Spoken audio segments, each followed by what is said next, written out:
Welcome to the Borderless Podcast, your guide to traveling, investing, and living beyond borders, where we talk about living the life that you want to live, where you want to live it. All right, everybody, welcome to another Borderless Podcast. This is your host, James Guzman.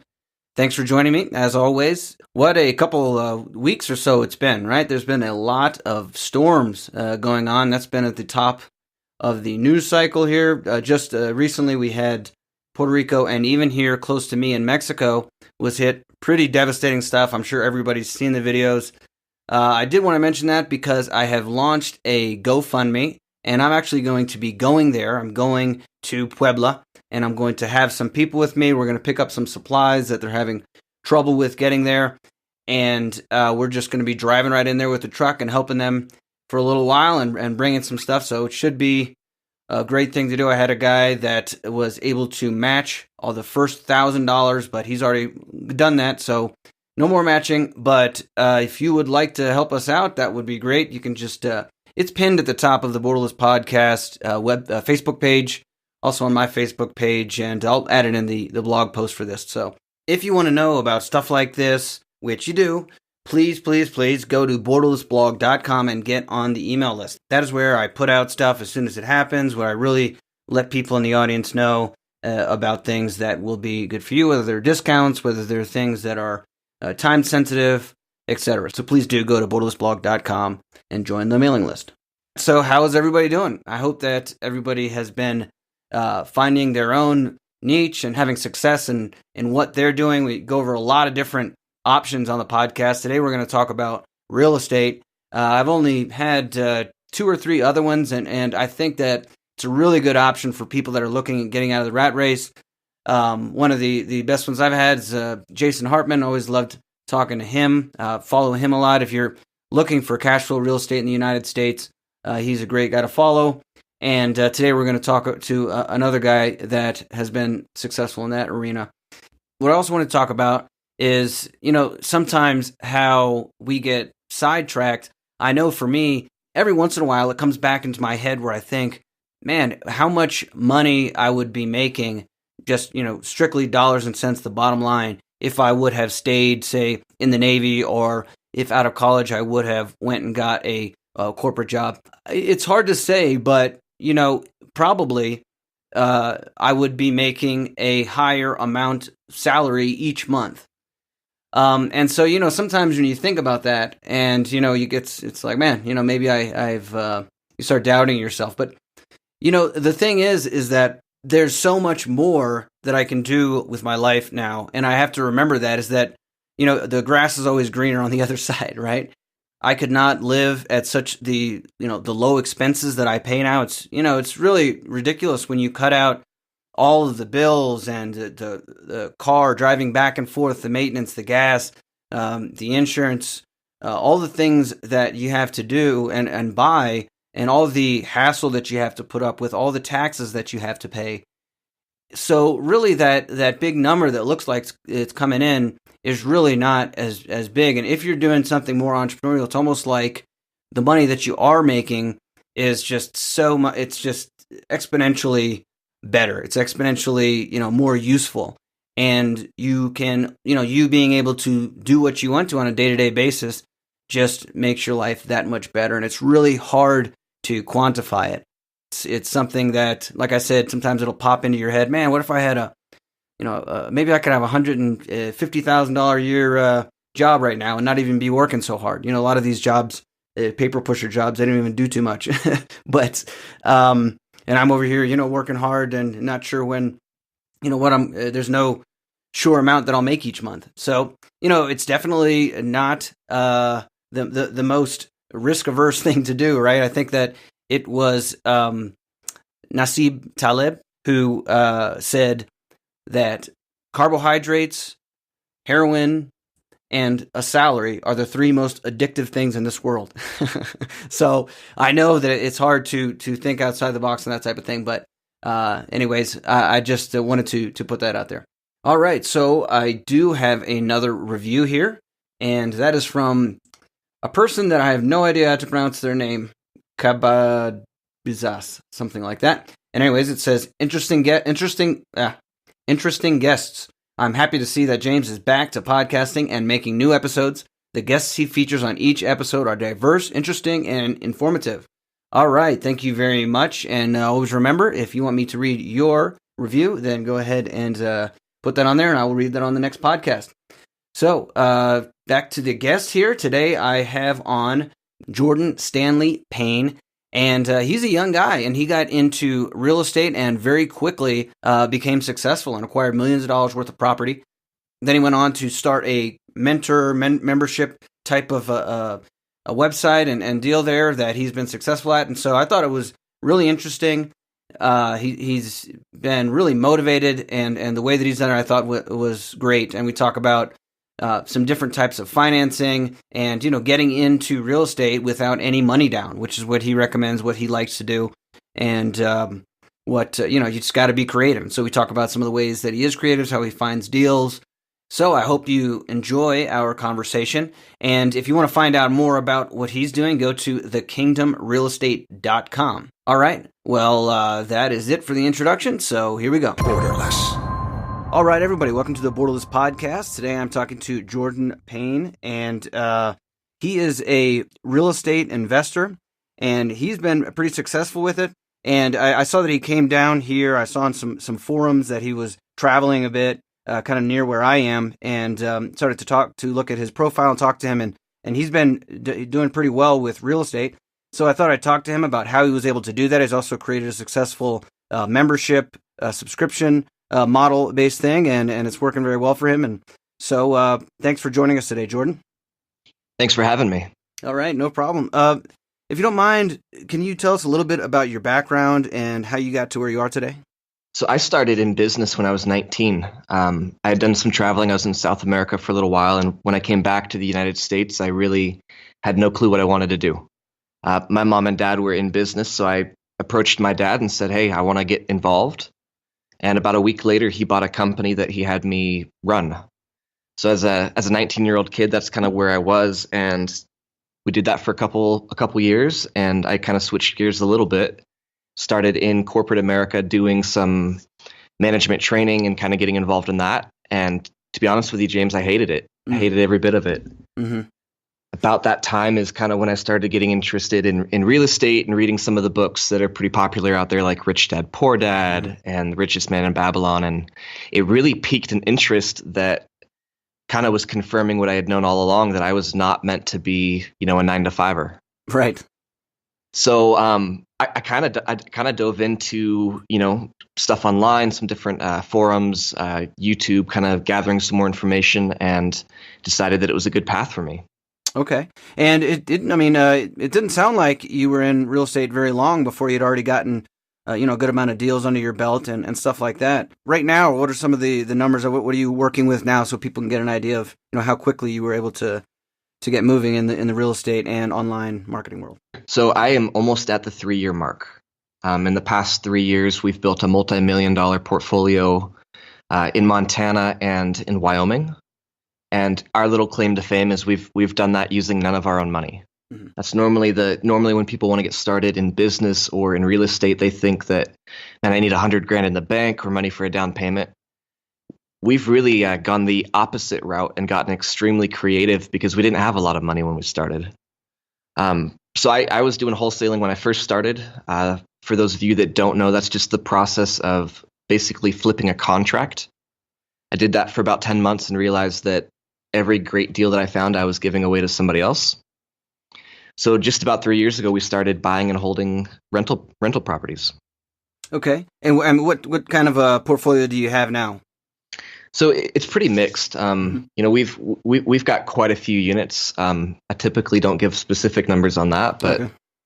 Right. We've got quite a few units. We're over 100 units right now. Mm-hmm. We primarily are doing multifamily properties, anywhere from 2 units up to 20 and 30 units. Yeah.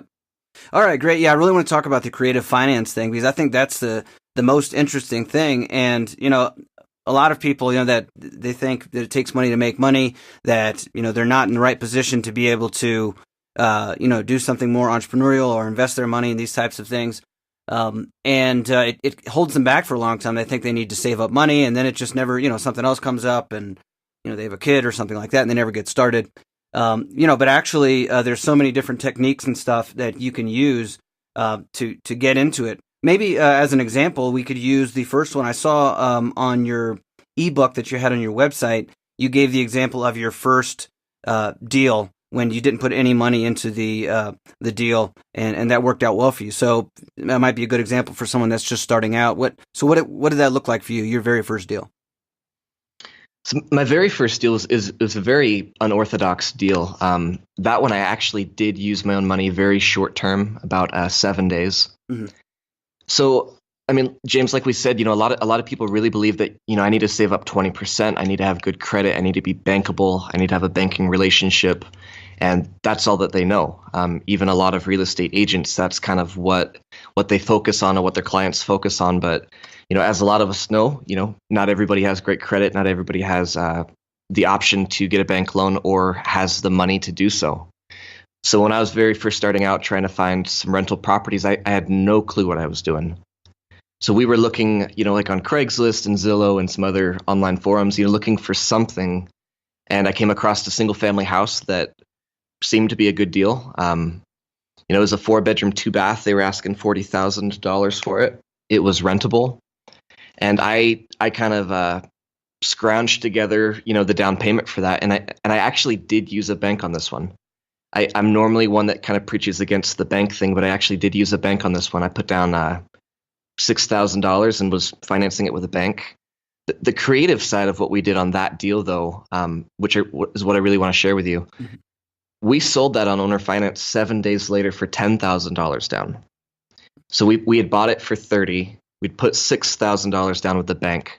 A week later, we sold it for almost $60,000 with $10,000 down. I think we were doing like 8% interest. Mm-hmm. So within 7 days, we had not only made back our $6,000, but we'd put $4,000 in our pocket. And then the cash flow, I think every month was right around $400 a month. So about 10 months later, now we've made another $4,000 on the passive income. And we were actually able to sell that paper. I don't know how in depth we want to get here. Mm-hmm. I had an agreement with the tenant buyer. That's called a piece of paper. It's called paper. It's a note.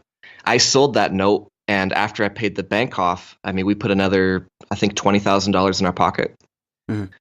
So instead of doing the fix and flip route, we went a little bit more creative. We got our money back right away. We cash flowed, and then we sold the paper and cashed out again. Right. Yeah. Getting to know these notes and how to deal with notes, buying and selling notes. That's a whole nother thing, and that's a great business. I have somebody that's all they do is they sell notes here, and they do great. It's very little risk, and it's kind of complicated to get into, but that's the business of banking, right? And they seem to be doing pretty good. So, they're doing great. Yeah. So it's hard to lose with that, especially when you have collateral. What are some other types of creative financing that you like to use?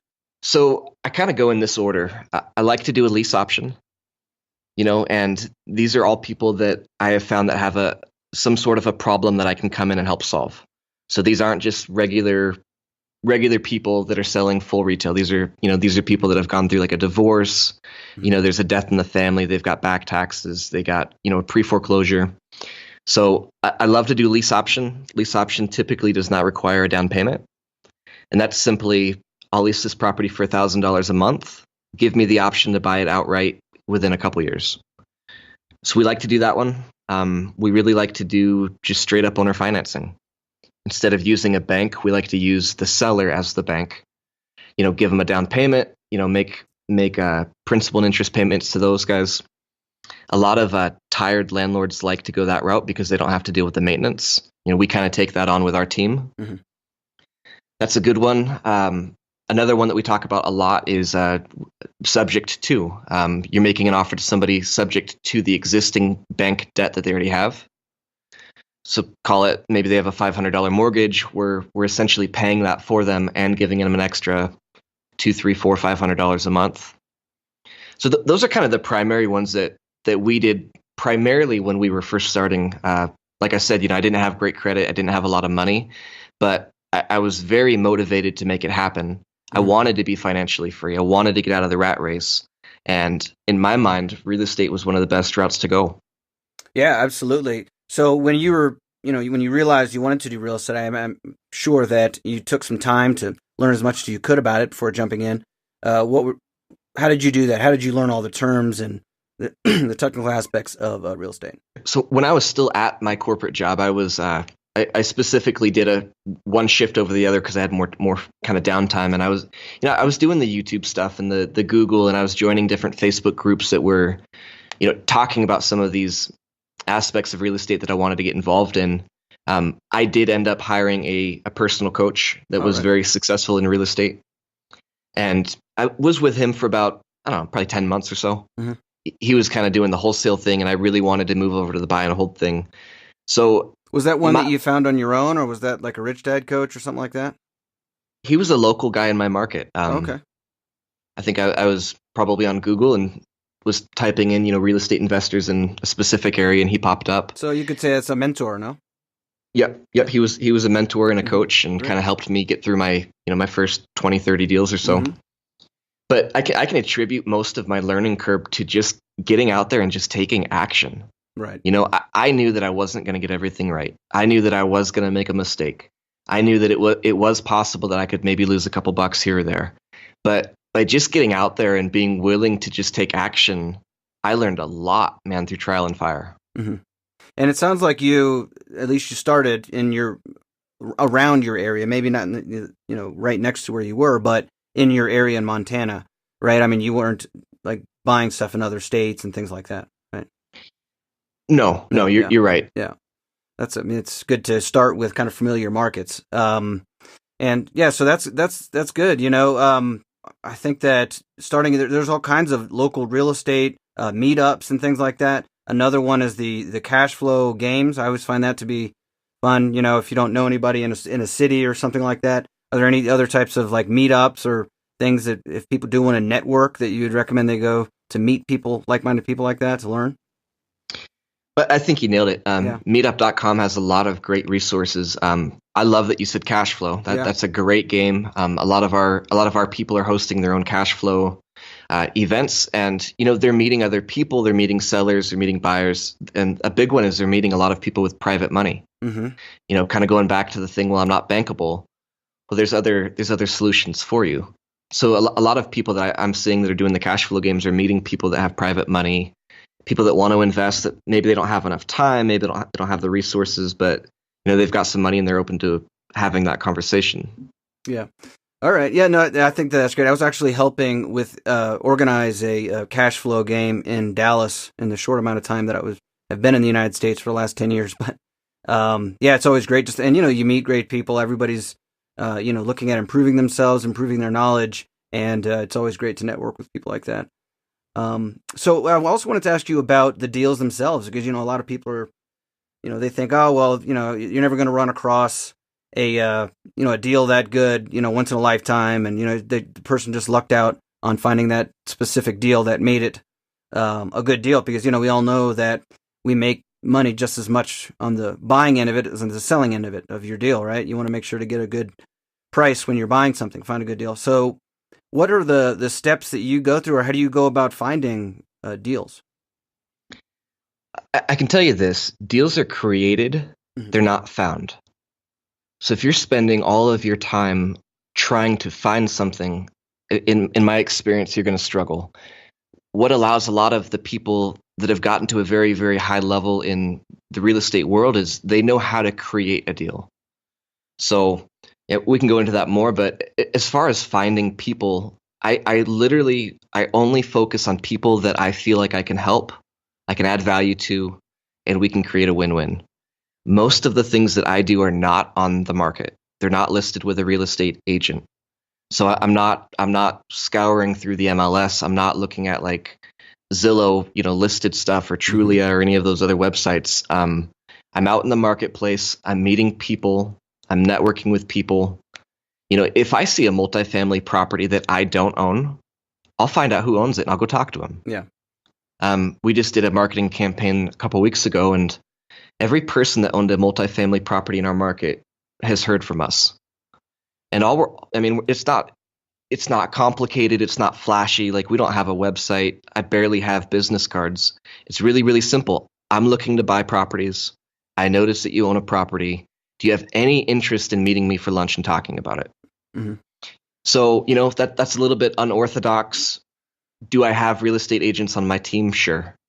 But my best deals are, people that I'm finding just organically, or I'm sending them a letter because I notice they have a property. Mm-hmm. And then trying to figure out truly why they want to sell. Why do you really want to sell? Oh, well, I have a $10,000 medical bill.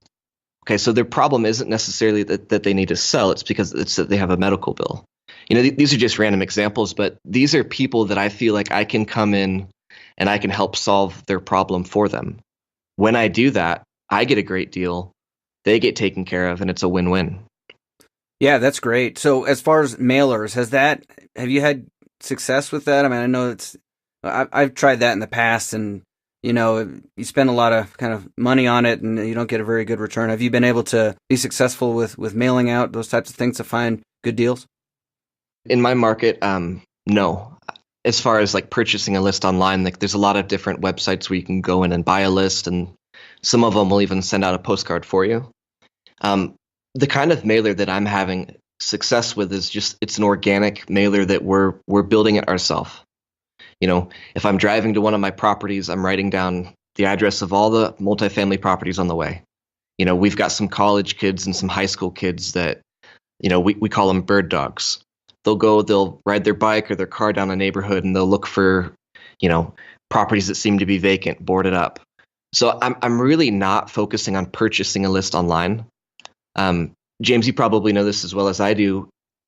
There might be 1,000 other people that have purchased that exact same list. They're sending out the exact same mailer. It has the exact same verbiage on it. Like, why would my yellow letter or my postcard be any different than the 1,000 other ones that they've gotten? Yeah. So. Yeah, and I imagine now, I mean, I haven't done this, but I'm just thinking, I imagine how you could do, social media now, some targeting, people that if they're like visiting divorce websites or something, that you could target people like that. Sure. So that might be. Have you tried any of that kind of social media targeting with that? Not really with paid ads. Yeah. I like to use the buy sell trade groups on Facebook. Yeah, sure. Yeah. So James, you were just talking about it being expensive to mail. Yeah. Some of these buy sell trade groups have 30,000 people in it. Yeah. Well, it would cost you a lot of money to mail to 30,000 people, but if you join that group and you kind of get involved, I mean, a lot of them are like online yard sales. Mm. But Yeah. a lot of people are posting, "Oh, we got evicted. We're having a yard sale." Okay, well, that could be a solution that could be a problem that I could maybe form a solution for. A lot of people, they're kind of indicating that something's going on and they might have a property. I find a lot of mobile homes on those sites as well. But it's extremely effective, and it's 10 times cheaper than most forms of marketing. Yeah. So another, big thing that people say about real estate, they want to get involved in real estate because, especially renting real estate, because they don't want to be fixing toilets and all this type of stuff. So you do have rental real estate, right? You own rental real estate? That's almost all I do. Okay. And so do you manage them yourself? How do you deal with the management of these properties? I thought for the first year and a half that I needed to manage them myself. And a big part of that was when I was making my offers, I was not accounting for somebody else managing them. Mm-hmm. What is it, 8, 9, 10%? So I really didn't have enough room to hire a manager because I wasn't thinking that way yet. I hadn't progressed that far in my investing career yet. Now, I've got everything outsourced. I don't talk to tenants. I don't deal with any maintenance. I honestly believe that I have built one of the best teams as far as real estate goes because my team is just rock solid. Mm-hmm. Like you, I was in Mexico, a couple weeks back, and I mean, I literally could have stayed there. Mm-hmm. I've got all the pieces that I need. I've got my bankers, my lawyers, my accountants, my property management, my financing partners, my general contractors who work with the electricians and the plumbers. We've got the cleaning ladies, and like everything is there, and these guys do a great job. That's great. So you have your own management, management company or management people. You don't hire that out to another company. It is hired out. Oh, okay, I see. Yeah, no, I think that's very important for, for some reason, a lot of entrepreneurs, they want to do everything themselves. They find it very hard, especially when they've built up this business with it being all themselves. Find it hard to delegate, but you got to do it. I mean, you're going to drive yourself crazy, first of all.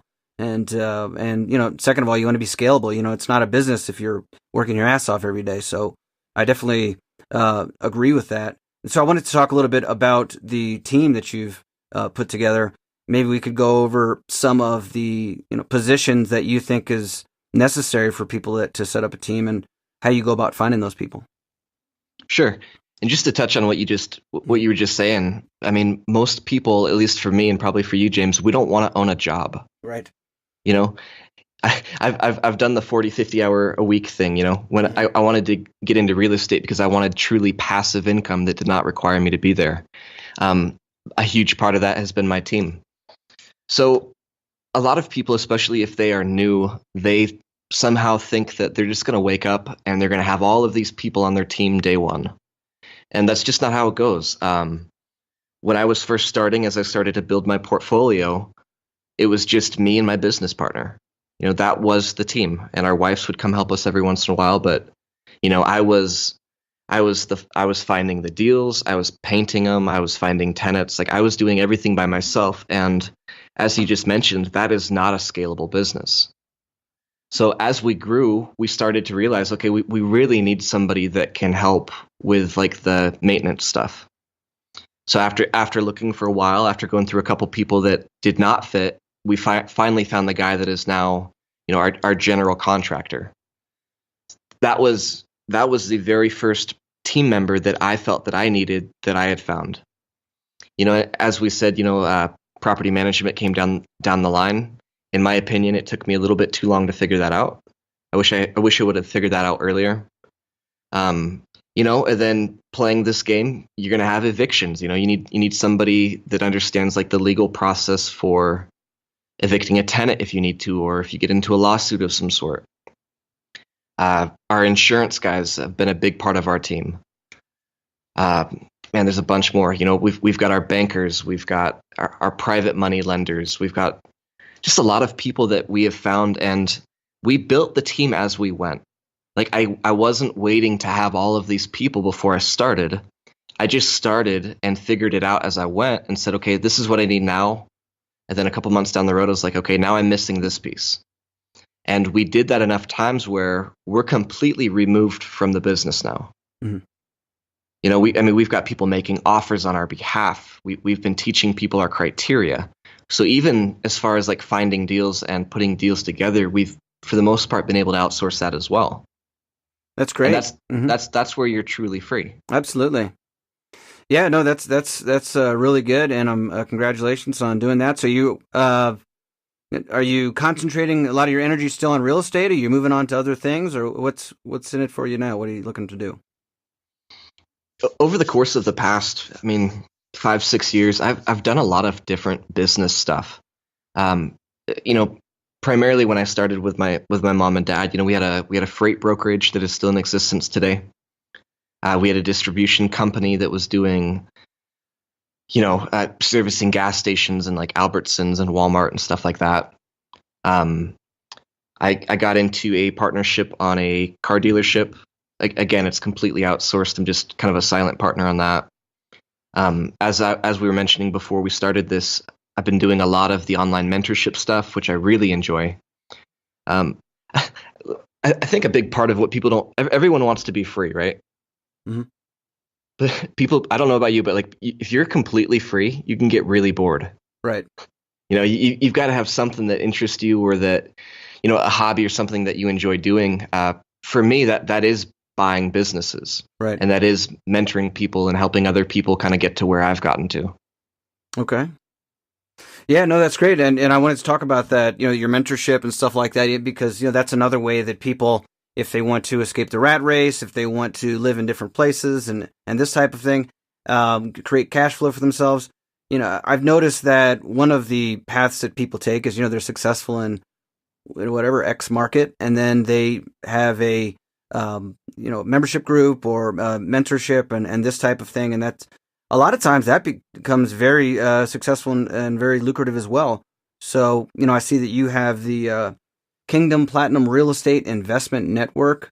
That looks like a subscription basis thing. And then you have some live events and you have mentoring and stuff like that. So how did you get into the kind of online marketing type thing? Because that's a whole other can of worms, isn't it? Oh my gosh, yeah. Yeah. How do you like it as compared to real estate? I'm gonna kind of repeat some of the same stuff over and over again because I think these are the key points that I want people to understand. Mm-hmm. So the Kingdom Real Estate, it's about a year old. Actually, we just passed our 1-year mark. We've mentored over 500 people in the past 12 months. But even with that, I'm still building a team. I'm still bringing people in because there's no way I can mentor a couple hundred people every day at the same time. So we really kind of the same with that business. We really kind of just started it, had no clue what we were doing. We learned very quickly that we needed to have better systems in place. We learned very quickly that we needed to have people that could help us with our website and people that could help us with our content and, our video platforms that we use. And so that whole thing came about. I had 1 or 2 people that wanted to follow my progression in real estate. So I created a group and I just started documenting my journey. This is before I owned any rental properties. Like this was like day one. I'm really glad I did that. I'm really glad that these guys they kind of forced me to do it. These were friends of mine. But that turned into hundreds of people. Then it turned into thousands and thousands of people that had been following this journey, this progression since day one. So at some point, I knew that me spending all of my time in that group for free was not a good option for me. I mean, my Facebook Messenger was going off 24/7, the emails, the phone calls. It just wasn't a great option for me. So one of my business partners says, "Man, let's just take a small group of people. Let's start with 50 people, and let's just start mentoring these guys on a higher level without having to charge them $10, $15, $20, $30,000. Like, I know that there's a lot of great, we mentioned Rich Dad Poor Dad. It's a $30,000 program. There's stuff like Renatus, there's stuff like Fortune Builders that are extremely expensive, and that's just really not what we wanted to do. So that's why we did the subscription model opposed to, just having a guru course and charging a bunch of money for it. And I've learned so much about business just by having the Kingdom the past year. Yeah, I'm looking at your Facebook page right now. You've got 100 and something 5-star reviews. It looks like people, a lot of positive reviews. People saying that they've really enjoyed your mentorship and made money with you and stuff like that. So that's great. We've been kind of keeping track. Our first year, we wanted to really have a statement for people that were interested. So we were documenting all of the money that was made by the students, not the mentors. And our students did well over $1 million last year. Mm-hmm. So, I mean, guys, for anybody listening, there are hundreds, if not thousands of things that you can find online. Whether it's real estate, whether it's, e-commerce, like whatever your thing is, there's so many different things, so many different directions that you can go. And if you're going to do anything, you need to be different than everybody else. Let me just say that. So our difference was we wanted our members to have a daily opportunity to speak with a millionaire mentor every day, 365. Some days like days like today, they have multiple opportunities because we have multiple mentors speaking today. So that was kind of the route that we went with our subscription business that made us different. That's great. No, that's good. And that'll keep you motivated, keep you up to date, speaking to someone like that every day. It sounds to me like, like so many people, really the key of all this. I mean, we can talk about all the nuts and bolts of how it is that you've built this. But the point is that seems like you've been very motivated at all the different levels, even when you were in corporate or before that working for your parents. Seemed like you were very motivated and you wanted to get out there and be successful. So what would you say is kind of what motivates you? What is the thing that helps you get up in the morning and do all the work that you do? When I first started, it was just that I wanted to be free. You know, I was reading all of the books about, being free and having passive income and living a lifestyle that you wanted to live. And the thought of not being able to achieve that scared the heck out of me. So in the beginning, that was my driving motivation. I was recently married. I never got to see my wife when I was doing the corporate job. So my motivation to get out of the corporate job and to start as an entrepreneur was just to spend more time with my family. And that first year, we went pretty fast and pretty hard because we wanted to build something. We wanted to build a platform, and we wanted to build something that could cover our bills and give us passive income. James, you mentioned my first deal. That was a single family house, and we were netting $400. Well, when you have two business partners, that's $200 a month each. That doesn't even cover my car payment. Right. So our motivation in the beginning was to grow as quickly as we could, as safely as we could, so that we could get out of the rat race. After we did that, the motivation was then to help more people. Okay. So I mean, it's like I said, people get bored. If I was just financially free and didn't do anything, I think I would drive myself crazy. As an entrepreneur, I think I would drive myself crazy. So got to have something to do. Oh, yeah. Yeah, I have that quite a bit. That's what happens to me if I don't get involved in stuff. I get bored. And especially if you're living in nice, if you're like spending time in nice places that you enjoy, but you can just get kind of stuck in that. So I have to stop myself from doing that. So, that's great. It sounds like you've really built something amazing there. And are you staying in Montana? It sounded like you were looking at traveling some more. Are you looking at maybe investments out of the States, or are you going to stay in kind of the real estate in that area?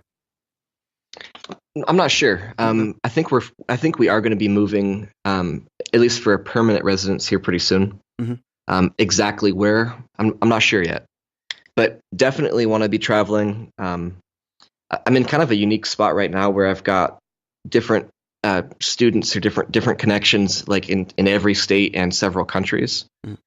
So we've been talking a little bit about, what if we just took a year and just went and started visiting people, and like you said, like having like meetups or cash flow games, like just going and meeting with these like clusters of people that are involved in real estate that want to get out of the rat race, and just maybe just do that for a year. Absolutely. No, that's great. And, you got options like, Airbnb and stuff like that makes that very easy now. Just go to a couple of weeks in one place and a month in another place or whatever, and do kind of a round trip there. And it's not as expensive as staying in, like really expensive hotels everywhere you go for that long a time. Exactly. Yeah. That's good. I just really wanted to share your story here because, I think real estate is a good option. I don't talk about it a whole lot. I did have on a guy that, he has built this. I don't know how exactly you would describe it, but he sells real estate all over Latin America. He went to all these places that were not listed on big exchanges, and he created a website. And so he's been very successful doing that. He also does some buying and selling. And then, I talked to Jason Hartman. I had a podcast on here. That's been one of the most popular ones that I've done. You're familiar with Jason Hartman, you said, right? Yeah, I know Jason. Yeah, and he he's saying that, he told me, I can't remember if it was during the interview or after, that there's only 4 or 5 markets, that he is willing to invest in, and that's in the United States. And he has a lot of reasons for that. And so he does not like to do any type of real estate deals outside of those areas. And, I can understand that, and so, I think it's a good way to get started and get out of the rat race. Say that I want to give you 2 different scenarios. Say that somebody had no money, no job, or, just completely square one. What do you think would be the best, the best thing that they could do to get started? No money, no job. Educate yourself for free online. I would focus a lot on the creative strategies that don't require money. And I would focus a lot on networking with people that have more experience and maybe do have some money. Mm-hmm. Okay. And then what about someone who has a job in the United States, but, they're looking at, escaping that and, creating cash flow for themselves, but say that they do have some sort of disposable income. What would you recommend for them?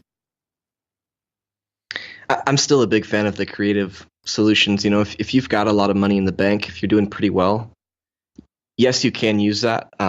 If you're going to use your own money, I would recommend highly that you specifically know what your investing criteria is.